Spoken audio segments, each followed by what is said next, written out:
أعوذ بالله من الشيطان الرجيم بسم الله الرحمن الرحيم বনি ইসরায়েলের একজন আদর ছিল নাম জুলাইস। এই আল্লাহর ওলি জুলাইস থাকতেন পাহাড়ের উপর তাহাজ্জুদের নামাজ পড়ছেন। ইন্দামিনকে ওনার মা ওনাকে ডেকেছে, ইয়া জুলাইস পানি খাওয়া। জুলাইস মনে ভাবে নামাজের মধ্যে দাঁড়ালো। এখন এই মায়ের তৃষ্ণা লাগলো, কি করব? মায়ের ডাকে সারা জীবন নাকি নামাজ চালিয়ে যাব। জুলাইস মনে ভাবে কিছুক্ষণ পরে যাই মাকে পানি খাওয়া, নামাজটা পড়ি। কিছু সময় পর তার মা আবারও ডাক দিল, ইয়া জুলাইস। জুলাইস আবার বিপদে পড়ে যায়, হাই হাই কি করব? নামাজ পড়বো না আর পানি খাওয়াবো। জুলাইস মনে ভাবে না না নামাজটা শেষ করি। তিনবার ডাকার পর জুলাইস নামাজের কারণে মায়ের ডাকে সাড়া দেয় নাই। মায়ের মনের মধ্যে দুঃখ লেগেছে, মা তার মনে কষ্ট পেয়েছে।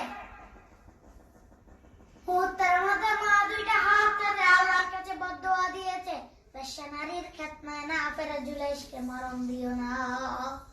ঠিক তার 3 দিন পরে এক বেশ্যা নারী এসে তার দরজা knock করতে শুরু করলো। জুলাইস খুলে দেখে এক বেশ্যা নারী। বেশ্যা বলে, আমি কত সুন্দরী দেখো, কেউ জানবে না, তুমি আমার সাথে অপকর্ম করো। জুলাইস বলে, আল্লাহর যারা ভয় পায় তাদের দ্বারা এই কাজ করা সম্ভব না, দূর হয়ে যা। আল্লাহর ওলি জুলাইসের সাথে সন্দেহ করতে না পারে বেশ্যা পাহাড় থেকে নেমে যায়। নেমে দেখে পাহাড়ের নিচে রাখাল শোয়া। রাখাল ঘুম থেকে জাগিয়ে বলে, আমি কত সুন্দরী দেখো। রাখাল কাই পেয়েছি তোরে। রাখাল আর বেশ্যা মেয়েরা অপকর্ম করে জিনায় লিপ্ত হয়ে যায়। 3 মাস যাওয়ার পর বেশ্যা নারীর প্রাকারে উষা করে দিছে কে? এবার এলাকার লোকেরা ধরেছে, তুই তো বিয়ে করস নাই, পেটে বাচ্চা আসলো কেমনে? বেশ্যাকে আবার পেটে যে বাচ্চা এসেছে, এটার বাবা হলো ওই আল্লাহর ওলি জুলাইস। সবাইকে এতদিন দেখতাম আল্লাহর ওলি আন্দির বন্ধ। সবাই লাঠি ছোড়া নিয়ে তার গির্জা বাঁধতে গিয়েছে। গির্জা ভেঙে মাটির সাথে মেশা কর কলা নিয়ে টেনে জমিনে নামানোর পরে জুলাইসকে কি অপরাধ করলাম এটাই তো পেটে নামানো। সবাই এই বেশ্যার পেটে যে বাচ্চা, এটার বাবা বলি তুই বলি জুলাইসকে খেয়েছে। আমাদের সিনেও না বেশ্যারে। সবাই কয় তোর মৃত্যুদণ্ড। কি দণ্ড? মৃত্যুদণ্ড। জুলাইস বলে, ঠিক আছে, মৃত্যুদণ্ড দেওয়ার আগে 2 রাকাত নামাজের সময় দাও। 2 রাকাত নামাজের পর জুলাইস চোখের পানি ছেড়ে দিয়ে আল্লাহরে বলে, আল্লাহ, এই বেশ্যার পেটের মধ্যে পেটের বাচ্চারা একটা প্রশ্ন করব। তুমি যদি এক আল্লাহ হও, তুমি বেশ্যার পেটের বাচ্চার মুখের জবাব তুলে দিবা।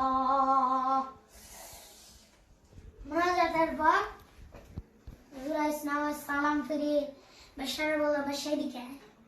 তোর পেটে যে বাচ্চা, এটার বাবাকে কে? আমি নাই।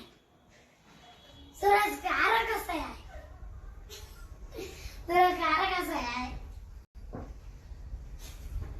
আরো কাছে আয়। এবারে বেশ্যার পেটের দিকে ইঙ্গিত করে বলল, তুমি যদি এক আল্লাহর আদেশে মায়ের পাশে থাকো, তোমার প্রশ্ন করবো।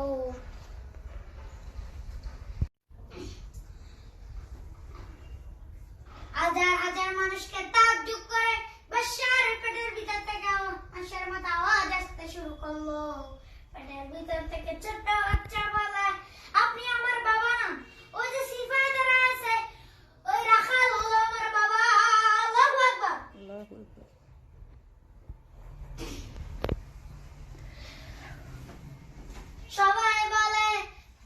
সবাই বলে জুলাইস সত্যি আল্লাহর ওলি, আমাদেরকে মাফ করে দাও।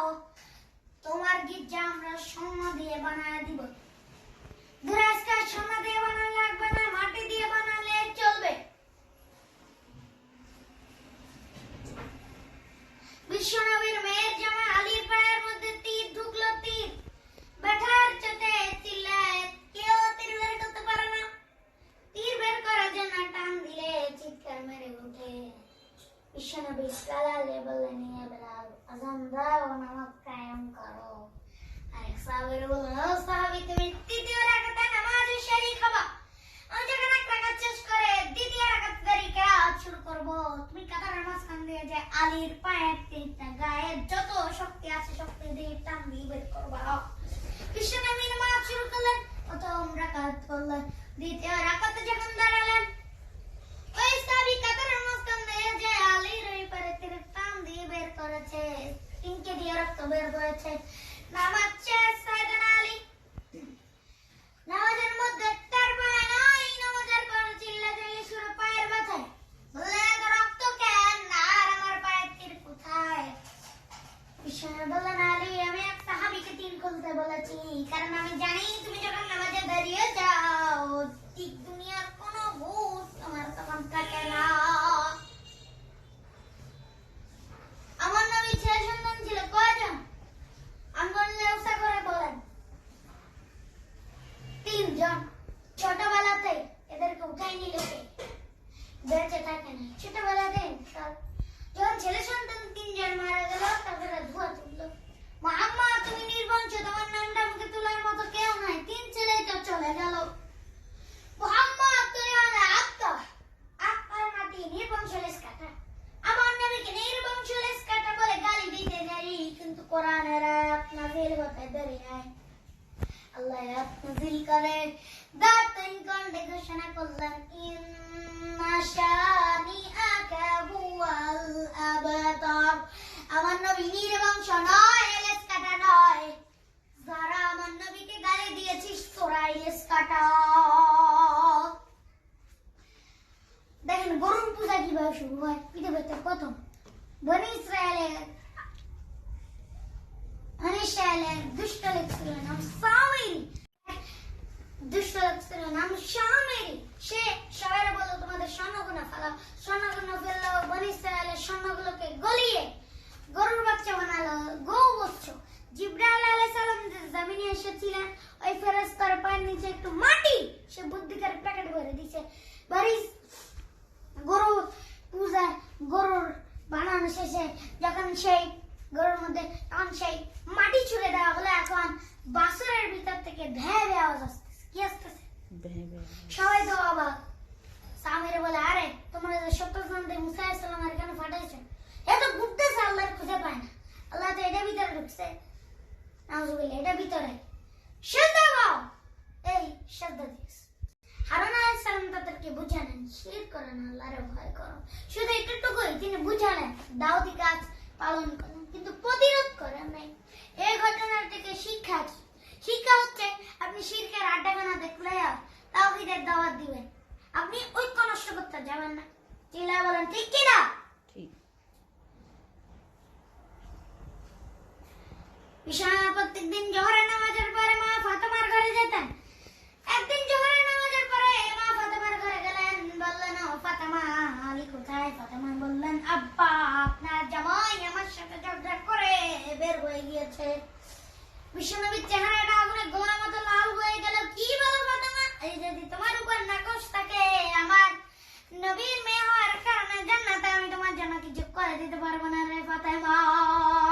কোথায় গিয়েছে আলী? ফাতেমা বললেন, মসজিদে নববীর দিকে গিয়েছে। বিশ্বনবী আলীর খুঁজতে লাগলেন, দেখলেন সাইয়েদনা আলী মসজিদে নববীর ওয়ালের মধ্যে শুয়ে আছে।